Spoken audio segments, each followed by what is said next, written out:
Good afternoon, everyone, and welcome to this inaugural session of our 100th anniversary ALI annual meeting. This is going to be a real treat for all of us.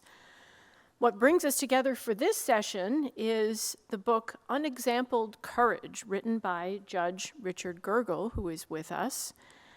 And it's about critical people and critical moments in what I'm going to call the pre-Brown versus Board of Education period of the 20th century civil rights movement. It's a story of heartbreaking wrong, but at the same time of inspiring dedication to the rule of law, even when success seemed unattainable, even when success seemed far off. We are so fortunate to have both Judge Gergel and also one of our finest judges, Michelle Childs, and I'm told that these guys are old buddies, joined at the hip, were confirmed at the same time to the district court, so take that with a grain of salt.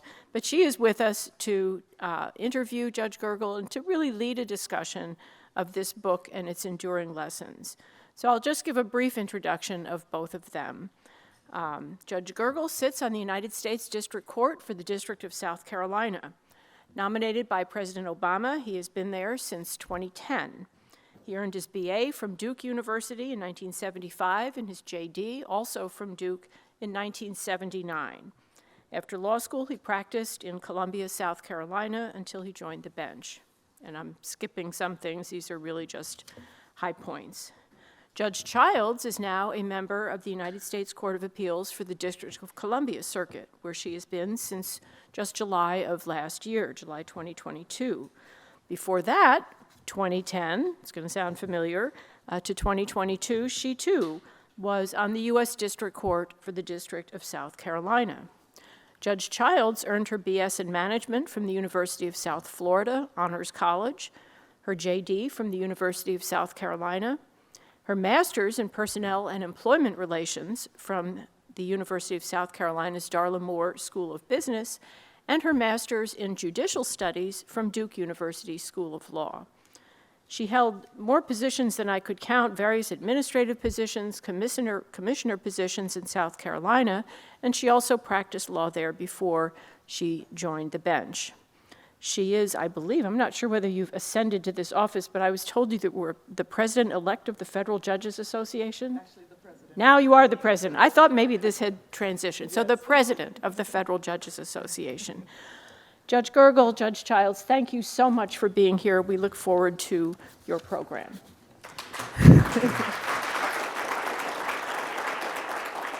Well, thank you, Judge Wood, and good afternoon, and welcome to everyone. We really appreciate you sharing your Sunday afternoon with us as we explore the book, Unexampled Courage. I'm here with my dear friend, Richard Gergel. I know she gave you a little information, but we were nominated at the same time. We had our Senate confirmation hearing at the same time, and then were confirmed on the same day. A little known fact is that at the Senate confirmation hearing, because Judge Gergel and I were joined at the hip trying to get through this process, as many of you can imagine, I didn't want us to be separated. So I went to the table before the senators came in, and I switched the name placards so that we could sit next to each other. How bold of me, but I made it. So anyway, a little bit more about him. He does not shy away from any of the harder, high-profile cases. Many of you may know or not know that he presided over the Dylann Roof trial, which was the trial from the perpetrator of that particular crime, now convicted, of the 8 parishioners and the pastor of the Emmanuel 9 Church in Charleston, who had befriended him during a Bible study and then ultimately led to their deaths on that day. Prior to then, he was in his own firm before he got to the district court, where he did personal injury cases, election law, represented several governmental agencies. So he has a varied and storied history. But he is not without doing this on his own, because I'd like to give praise to his dear wife, Belinda Gergel, another friend of mine. She's sitting up there. And she is a scholarly historian in her own right, and they wrote a book together called In Pursuit of the Tree of Life, A History of the Early Jews of Columbia, South Carolina. So Judge Gergel is going to start us out with just a brief presentation for those of you who are still reading the book. And so that will just give us some hints about our discussion today.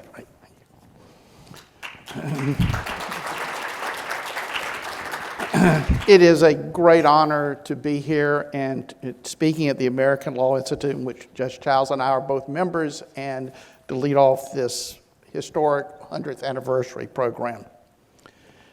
In January 1943, weeks after the entry of America into World War II, Judge Waties Waring was sworn in as a United States District Judge in Charleston, South Carolina. No one present at his installation, including Waring himself, ever imagined that he would one day issue some of the most significant civil rights decisions in that era, including his 1951 visionary dissent in Briggs versus Elliott, which would become the model for Brown versus Board of Education 3 years later. Judge Waring was a native of Charleston, and his family first settled in the low country of South Carolina in the late 1600s. Multiple generations of Judge Waring's families were slaveholders, and his father was a Confederate veteran. When he assumed his position as the United States District Judge in Charleston in January 1943, there was not the slightest suggestion that he questioned the racial status quo of the day. In November 1946, Judge Waring presided over an unusual trial for the times: the prosecution by the United States Department of Justice of the police chief of Batesburg, South Carolina, for the deprivation of the civil rights of an African-American soldier, Sergeant Isaac Woodard.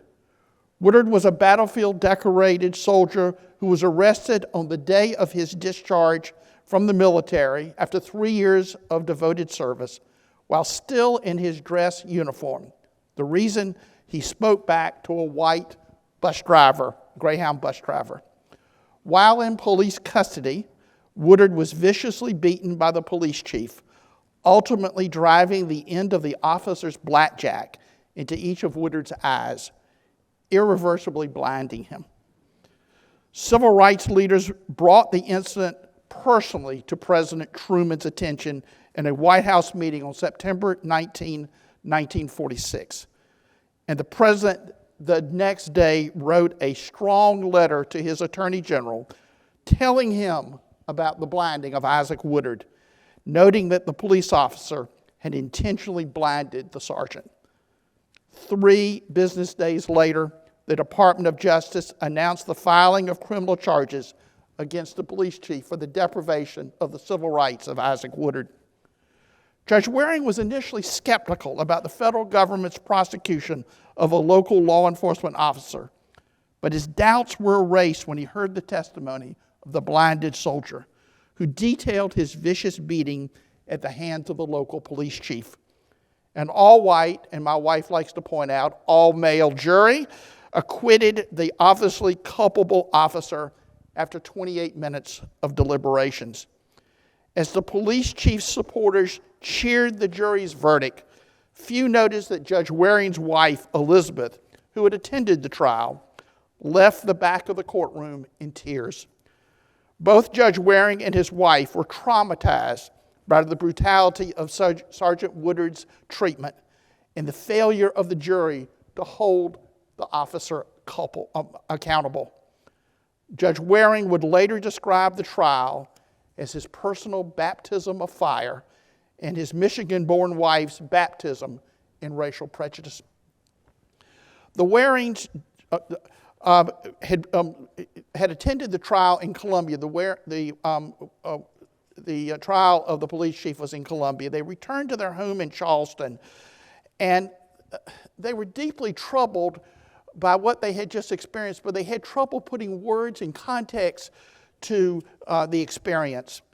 At the time, there was no space in white Charleston of that era to have an honest discussion about race. The Warings began conducting their own private self-studies. One scholar referred to it as their private seminar on race and justice. And they began reading nightly cutting-edge books emerging in the post-World War II era. Each night, Elizabeth would read out loud a chapter from one of the books, allowing the judge to rest his eyes after a day of performing his judicial duties. Afterwards, the couple would drive around Charleston, a favorite pastime, and discuss what they had just read. Judge Waring was assigned a major civil rights case in 1947, Elmore versus Rice, which involved a challenge by George Elmore, an African-American businessman, to the South Carolina Democratic Party's all-white primary.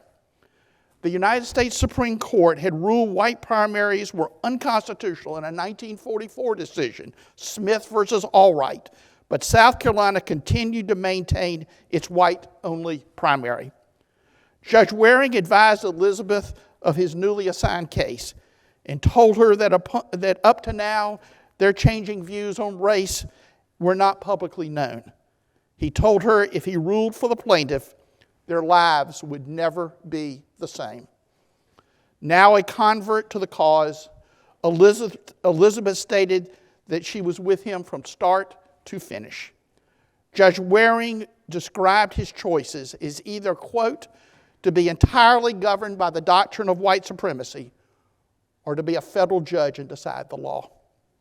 On July 12, 1947, Judge Waring issued his decision in Elmore v. Rice, declaring the white primary unconstitutional.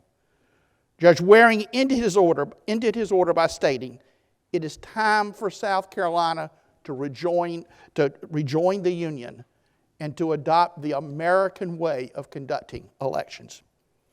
Waring's order, both in substance and tone, was then unprecedented for a Deep South federal judge, and its significance was immediately appreciated by the NAACP's leadership. Walter White, the executive secretary of the NAACP and a close political ally of President Truman, had a copy of Waring's order hand-delivered to the president, referring to it as an extraordinary decision by a Southern judge.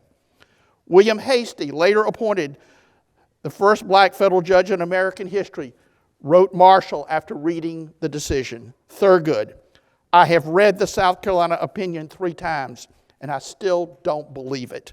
In many respects, I think this is your greatest legal achievement." South Carolina party leaders attempted to evade Waring's order by adopting what they dubbed a loyalty oath, requiring African Americans seeking to vote in the Democratic primary to pledge their support for racial segregation. Judge Waring summoned all 87 members of the South Carolina Democratic Party's executive committee, the most powerful political leaders in the state, to his Charleston courtroom for an emergency hearing.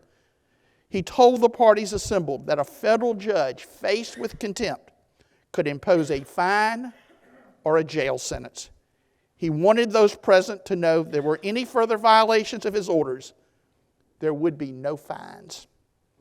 Judge Waring's threat to incarcerate any party leaders who prevented African Americans from voting in the Democratic Party broke the resistance, resulting in 35,000 black voters participating in the 1948 primary, compared at the time in Mississippi to 3,500 voters. And here's an image of African Americans being sworn in to vote, and the gentleman on your second to the left is Mr. Elmore himself.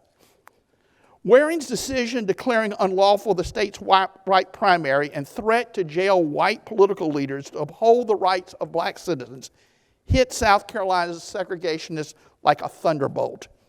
Death threats, written and oral, were constant, and a cross was burned in the Waring home.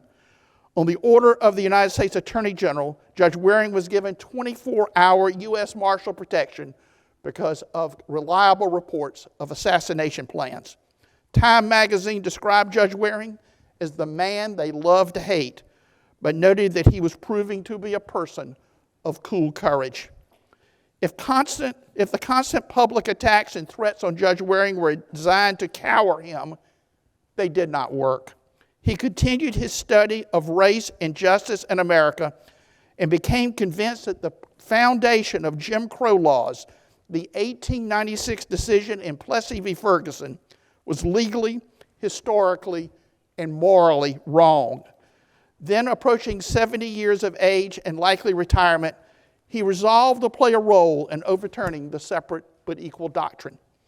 Judge Waring was convinced that the United States Supreme Court would overturn Plessy if the proper case was presented to it. Waring had on his docket a case from Summerton, South Carolina, Briggs v. Elliott, which challenged the unequal school facilities and resources provided the district's African-American children. Judge Waring pushed the plaintiff's counsel, Thurgood Marshall, to squarely challenge the constitutionality of segregation. And when Marshall followed the judge's suggestion, he requested that a 3-judge panel be convened to address the issue. Waring was fully aware that any appeal from a 3-judge panel went directly onto the docket of the United States Supreme Court, bypassing the Court of Appeals and the certiorari process. Waring was one of the 3 judges to sit on the panel, and the case was tried in his courtroom in the Charleston Federal Courthouse. In that era, civil rights trials were often sparsely attended by local African-American residents, lest they be identified as members of the NAACP or challengers to the racial status quo. But in the opening day of the trial of Briggs v. Elliott, May 28, 1951, as the sun rose in Charleston, African Americans from across South Carolina lined up down Broad Street as far as the eye could see, hoping to observe what they thought might be the most important case in American history. The great South Carolina artist Jonathan Green captured this moment on his iconic painting, Breath of Freedom. And you can see in the window there's Judge Waring looking out from his chambers at the large crowd below. The largely African-American audience was not disappointed by the case presented by Thurgood Marshall, which included the groundbreaking doll study testimony of Dr. Kenneth Clark and Marshall's searing cross-examination of the state's key witness, whose last name was Crow. You can't make it up. The panel's majority ruled that South Carolina's laws mandating public school segregation were permissible under Plessy. Judge Waring, fully aware he was writing a dissent for the ages, wrote an elegant and brilliant attack on the foundations of segregation in America. He concluded his dissent by stating, segregation is per se inequality, and stated that segregation and education adopted by the state of South Carolina must go and go now.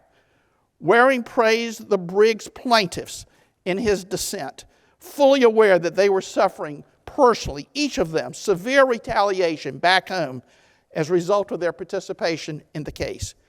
He observed that the plaintiffs had, quote, shown unexampled courage in bringing and presenting this cause in the face of the long-established and age-old way of life of the state of South Carolina had adopted and practiced and lived in since and as a result of the institution of human slavery. Soon after filing his dissent, Judge Waring, exhausted by the ostracism and constant death threats he faced in Charleston, retired and moved to New York City. The plaintiffs appealed the adverse 3-judge panel decision in Briggs directly to the United States Supreme Court, making it the first of the 4 cases that would eventually be consolidated under the name Brown versus Board of Education. Of the 14 judges involved in the 4 cases that make up Brown, only Judge Waring had held that segregation, even if the facilities were equal, violated the 14th Amendment. On May 17, 1954, a unanimous Supreme Court issued its decision in Brown v. Board of Education, casting aside the separate but equal doctrine and adopting the per se rule that all government-mandated segregation in public education was unconstitutional, first set forth by Judge Waring in his legendary dissent. And if you can see, this is the face of Brown. The first case is Oliver Brown versus the Board of Topeka. And the second case is Briggs versus Elliott. This whole story about why Briggs would not be number 1. Hot debated in South Carolina, by the way. Judge Waring's remarkable courage and legacy was largely overlooked by our court and bar into recent years. A 2011 program, J. Waties Waring and the Dissent That Changed America, which was held in Judge Waring's historic courtroom, led the local bar and community effort in 2014 to erect a statue to Judge Waring on the federal courthouse grounds. Then Attorney General Eric Holder was the keynote speaker at the statue dedication. A year later, on the request of retired United States Senator Fritz Hollings, Congress adopted a law removing Senator Hollings' name from the courthouse and replacing it with Judge Waring. No one has ever asked their name to be removed from a courthouse. As the senator explained his decision, he had simply gotten the money for the courthouse, but Judge Waring made history in it. Judge Waring was always philosophical about what he called the unpleasant repercussions of his civil rights decisions. In an oral history late in life, he stated that taking the whole thing in balance, I am enormously fortunate, because you don't often in life have the opportunity to do something you really think is good. The other penalties don't amount to anything. They're offset by what I think is a really important contribution to the history of our country.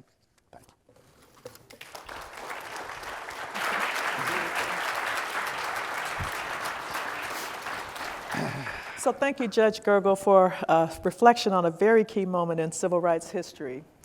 Now, there are many unsung heroes, there are many unsung victims in the civil rights movement, but you chose Isaac Woodard.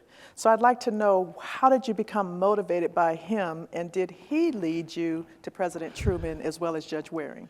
Yeah, I started off, you talk about, in patent law, they talk about reverse engineering, somebody figures it out and steals someone's time.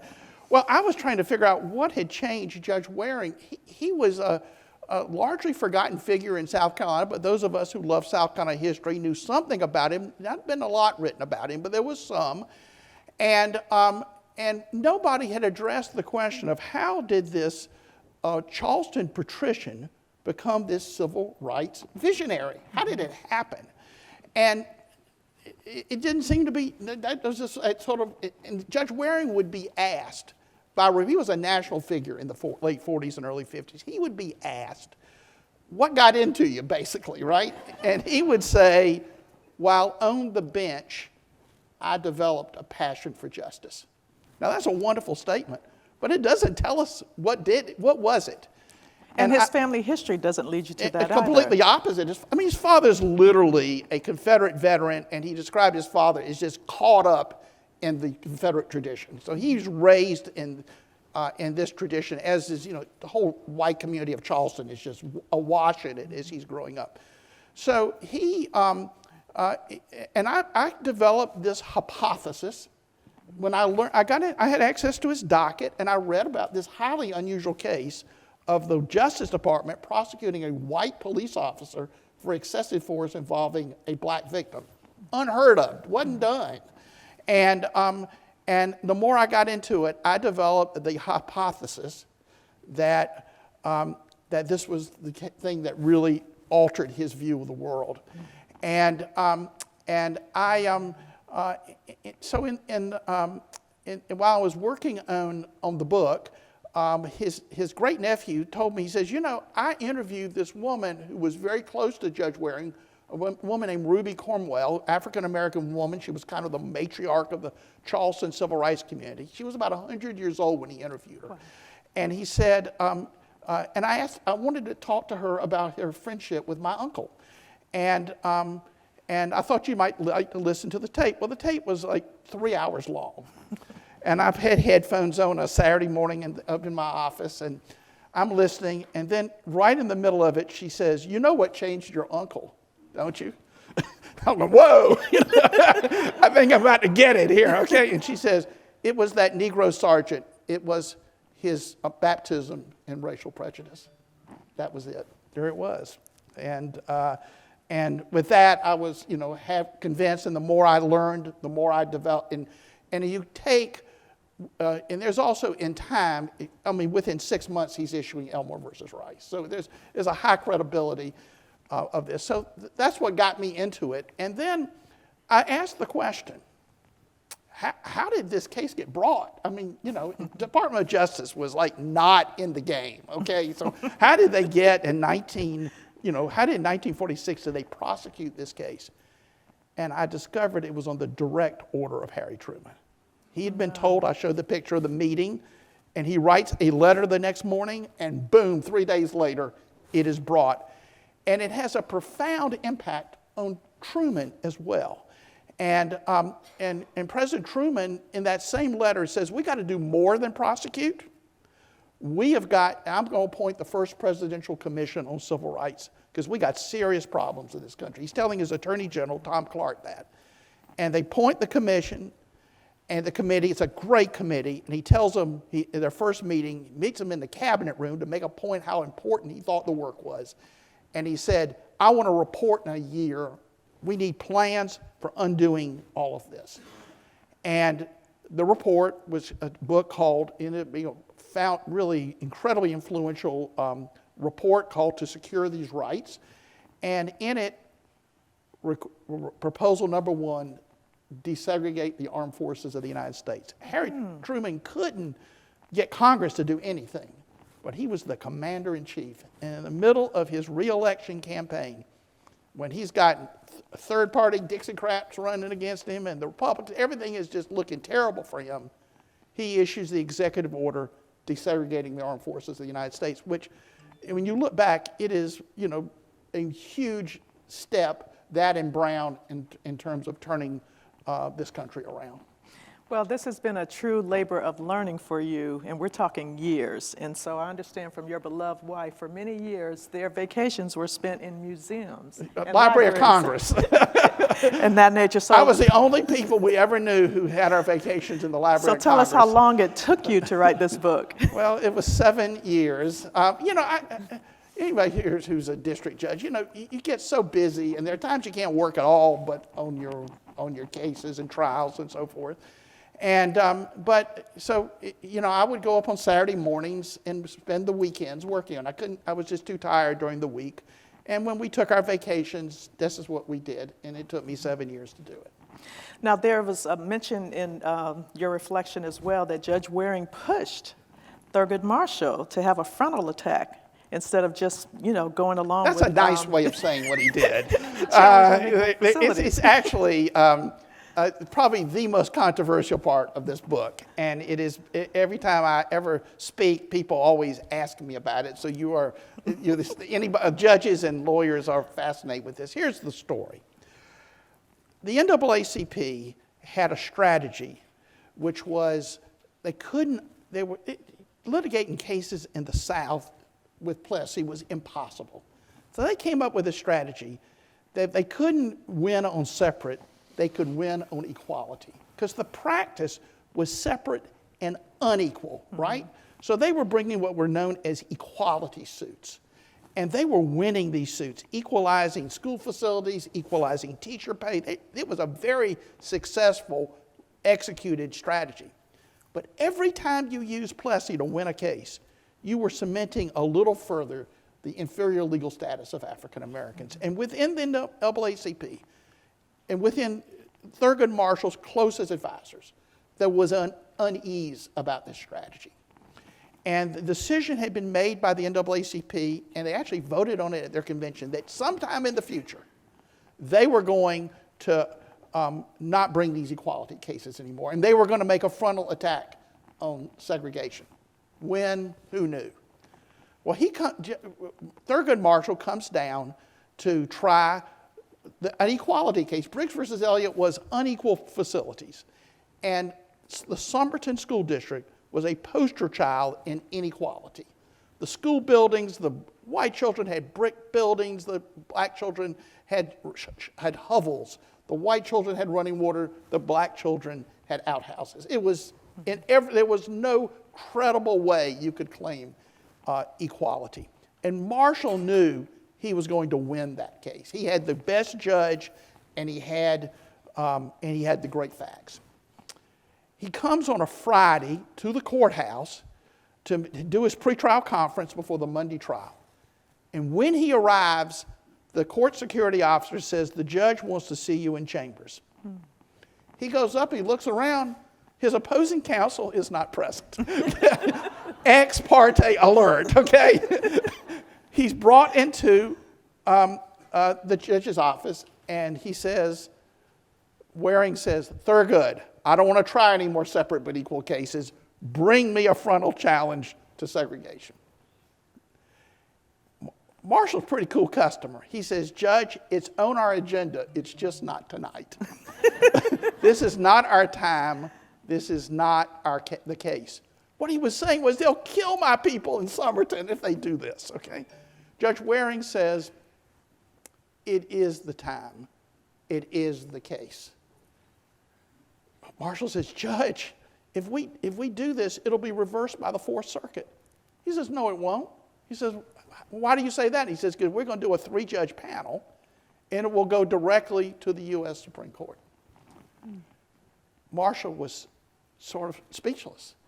Well, he kind of knew, and Waring certainly knew, while he was reviled in South Carolina, he was close with a number of justices. He knew he had the votes. He just had to get the case there. Marshall went back, he left, and they went into the pretrial conference. And Waring says, Mr. Marshall, are you challenging segregation? He says, yes, sir, I am. He says, then I'm going to let you voluntarily dismiss this case without prejudice and refile it. And when he did it, Judge Waring communicated with John J. Parker, Chief Judge of the Fourth Circuit, requested a 3-judge panel, and the rest was history. And then Waties Waring was staring down his barrel at Plessy versus Ferguson. Well, you just thoroughly detailed an ex parte conversation. So I'd like to know how you were able to document that. Well, I wasn't there. Okay. Well, let me tell you, it's kind of interesting. Because actually, Michelle knows she's part of this, how I did this. There was a gentleman by the name of Alexander Rivera. He was an African-American photojournalist. He worked for the Pittsburgh Courier, a major black newspaper of the day. And he covered civil rights trials in the South. He was also a fraternity brother and close friend of Thurgood Marshall's. They basically were traveling buddies. Mm-hmm. And when Marshall was summoned up to Judge Waring's office, Alexander Rivera walked up there with him and stayed outside. And when he came out, Marshall was stunned, as you might think, and he shared with his close friend what had just happened. Years later, Alexander Rivera was interviewed in an oral history late in his life. Marshall was dead, Waring was dead. He says, I need to tell you what happened. Well, here I had the foundation of the most important case in American history, launched by an ex parte communication. What am I going to do with this? One source. So I was at a meeting, I guess it was the Federal Judges Association. That's correct, our quadrennial. And Judge Childs says, why don't you talk to Nathaniel Jones, Judge Nate Jones? He might know something about this story. Because I was really torn up about how could I talk about, how was I going to do this? And for y'all who know this, that Judge Jones was on the Sixth Circuit. He had been the general counsel of the NAACP. Now that's different from the NAACP Legal Defense Fund, but at one point they were all together. And so I sat down and I said to Judge Jones, I've read this account of this meeting with Judge Waring and Thurgood Marshall. He nodded. And I wanted to know, and I understood that Waring basically told Marshall he needed to confront segregation. He said, yep, that happened. I said, how do you know that? Well, the executive secretary of the NAACP was a legend, Walter White. And he was Thurgood Marshall's boss. He said, Walter White told me the story. That was a pretty good source, okay? And so he then said to me, Gergel, what did you do? You're writing a biography of Judge Waring? It's long overdue. I said, no, it's really more of a story about what changed Judge Waring. It's about an African-American soldier by the name of Isaac Woodard. He said, Isaac Woodard? I said, yes, sir. He says, I knew Isaac Woodard. I said, Nate, how did you know Isaac Woodard? He says, well, I came back from World War II. I had not yet gone to law school, and I was working for an African-American newspaper. And my boss came in and said, there's this black soldier who's going to be speaking at your church on Sunday, and he's been blinded, and I want you to go write a story about him. And he says, and I got there, and there was a fella about 30 minutes early, and there's a fella in a military uniform and sunglasses on. He says, I think this is my guy. And he sits down, and he interviewed him. And I said, well, tell me about it. And he gave me all these details, who introduced him, what was said. It was amazing. It was 70 years earlier, okay? And I said, how do you happen to remember this? He said, well, I had to write an article at the time. I wrote an article about it. And I said, what was the name of the newspaper? He says, the Buckeye Review. Well, all that time in the Library of Congress, Library of Congress has the NAACP papers, 4 million documents, incredibly well curated.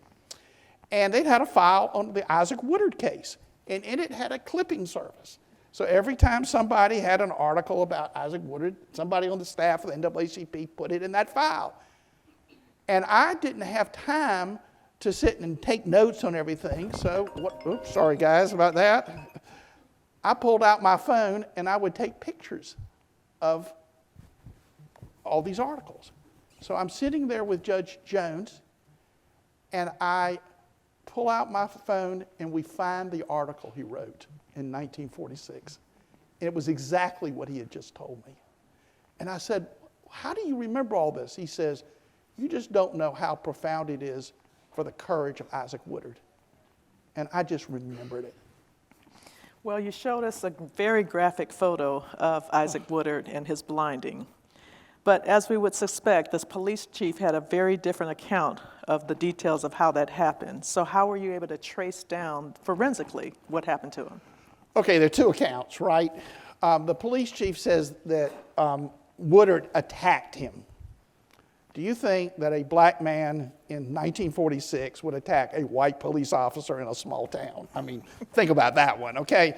And he said, and in self-defense, I hit him one time, and I guess it just blinded him. I don't know. I was defending myself. Well, I had a very detailed account of what his injuries were, and he had globes crushed in both eyes. So it seemed to me implausible that could occur with one strike. And in fact, I had some medical records from his VA treatment, which a doctor raised those very questions. Mm-hmm. Well, being a small world, my dear colleague David Norton's wife is one of the country's leading forensic pathologists. Mm-hmm. So I was out to dinner one night, my wife and myself and David and his wife, and I began describing this situation and could she reconstruct the injury. At which point Belinda says, y'all got to go to another table. I can't listen to this. And she says, if you'll find me the medical records, and there are things I need to look for, and if I can find those, you can get me some records. I think I can tell you what happened. And so on your next vacation, you did what? Our U.S. attorney, then the U.S. attorney Bill Nettles, had once said to me after one of my talks, if I can ever help you, let me know. A big mistake, okay? So I called him up and I said, if I call the VA and ask for medical records, they will tell me no way. But if you get me the general counsel on the telephone, maybe I could get somebody to actually look. Well, we had this telephone conversation. The general counsel was fascinated with the story. And several weeks later, I got a call back and said, I've got good news and bad news. I said, give me the bad news. She says, well, the normal retention of medical records, those records from over 70 years ago are no longer available. I said, what's the good news? She said, he applied for disability and all the records are in his disability file. Mm-hmm. And those are available. And in those was an X-ray report, 2 of them actually, describing the injuries. And with that, Dr. Collins was able to determine that the one strike thing was medically impossible and the piercing injury to each eye actually occurred. So that I was able forensically to reconstruct. In the appendix of my book, I actually put her report in there. Well, speaking of the local U.S. Attorney's Office, as well as the FBI agents, they actually undermined the investigation. Is that correct? Oh, it was, let me say, probably, folks who know something about Dr. King, he would say the FBI was like the war against King and all that.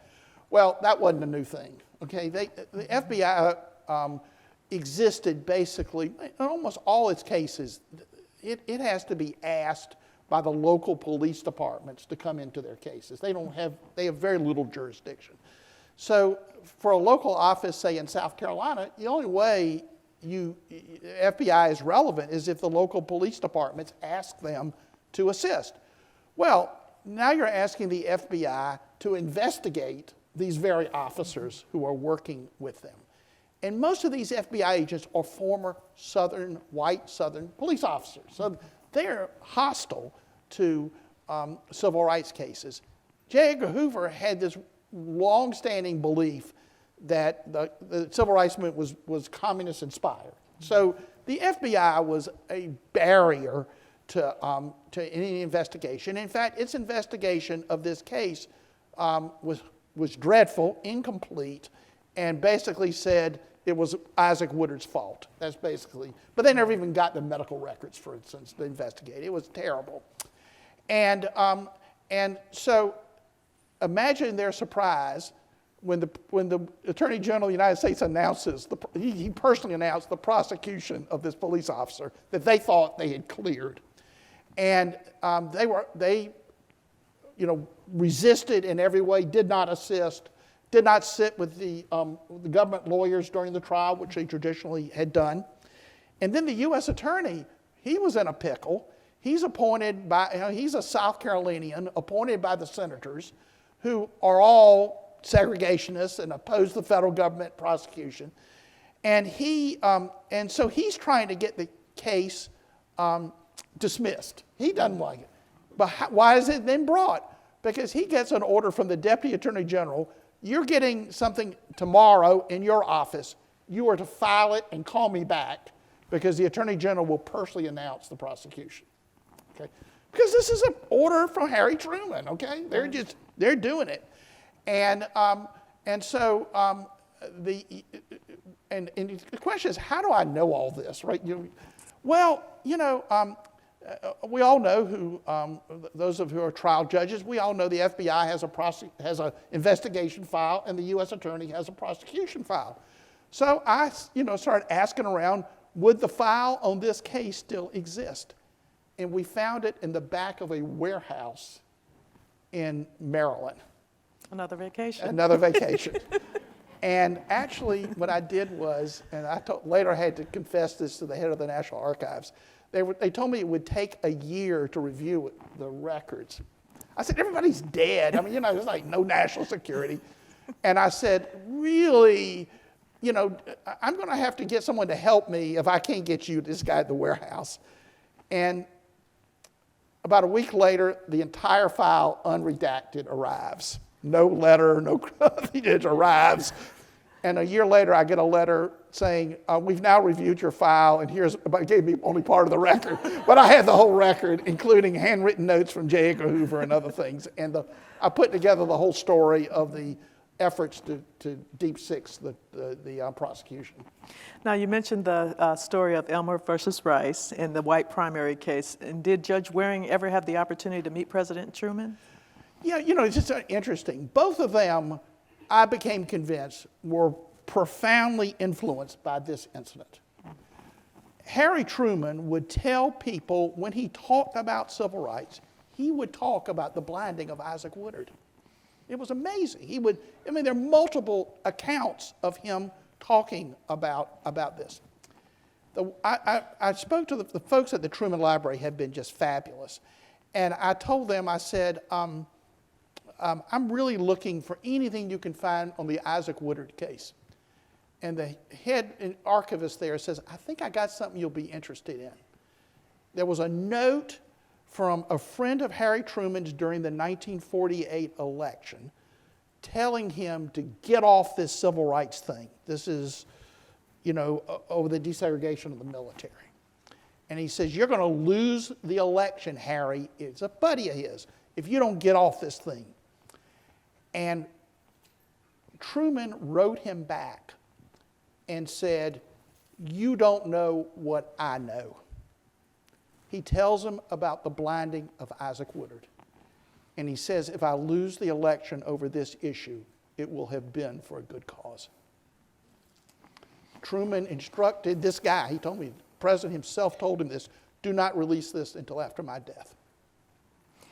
He wasn't trying to be a hero. He just did the right thing.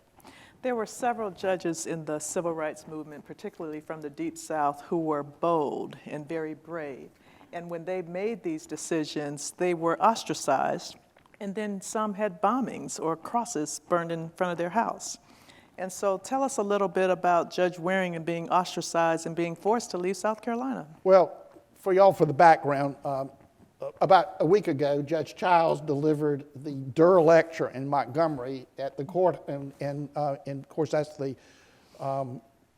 that's where Frank Johnson sat, the heroic district judge in Alabama, and he had a very similar experience to Judge Waring. By the way, if y'all ever want to hear a great speech, Judge Waring's speech on the seven judges speech, it was an incredible talk she gave, in which Judge Waring was one of the seven she spoke of. Frank Johnson was another. The sort of response to any white person who challenged in the South, who challenged Jim Crow, it was viewed by the segregationists as an existential threat to white supremacy. You had to keep the whites together. You couldn't split the community.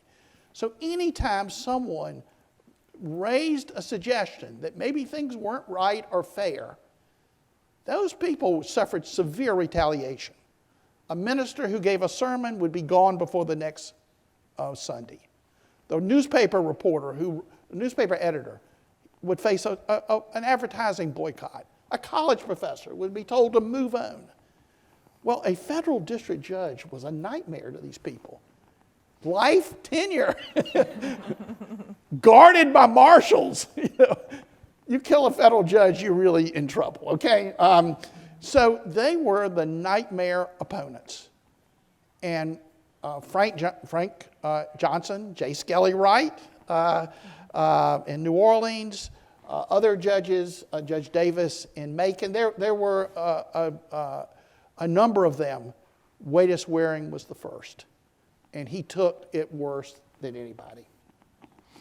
Well, we had the opportunity, and I hope that you'll add that to your photo montage, where we actually got to go to the city of Batesburg, Leesville, and we took the walk. Several dignitaries, several colleagues from Judge Gergel's bench, and you got the town to recognize this story and put a marker up. Let's talk about that. Yeah, this incident occurred in Batesburg, South Carolina. It's a little town about 30 miles from Columbia. That part of the state was kind of known as sort of Klan territory, a rough area. And so I was aware, obviously, of this incident, and I wondered if the town of Batesburg had any records, because he was prosecuted. I didn't tell this part of the story. After he's beaten and blinded, he's taken over and charged with drunkenness, public drunkenness, and is convicted. So there's he's arrested, there's a prosecution, there's a conviction. So I write the town administrator. I'm not doing it in any official capacity, so I put it on my personal stationery, and I make a Freedom of Information Act request for any records relating to the arrest, prosecution, or conviction of Isaac Woodard. A couple days later, the town attorney calls my chambers. And he says, it's not every day we get an FOIA request from a federal judge. I said, well, I'm not really doing that. And he said, I grew up in this town. My father was the mayor of Batesburg. Neither of us had ever heard this story. Wow. Dad went into the basement of the town hall and found the records for you. And that began a dialogue with the town leaders in Batesburg, including the mayor. And eventually, it was decided they wanted to erect a historic marker commemorating, documenting, acknowledging this terrible story. And at the dedication, the entire town council and the mayor, many of our colleagues, and about 300 people walked from where Isaac Woodard was removed from that bus to the place he was beaten and blinded, and to the town hall where he was taken that night. And there was the monument. Well, thank you. We could go on, but this has been a wonderful account of a civil rights key moment in history. So thank you all for spending your Sunday afternoon with us.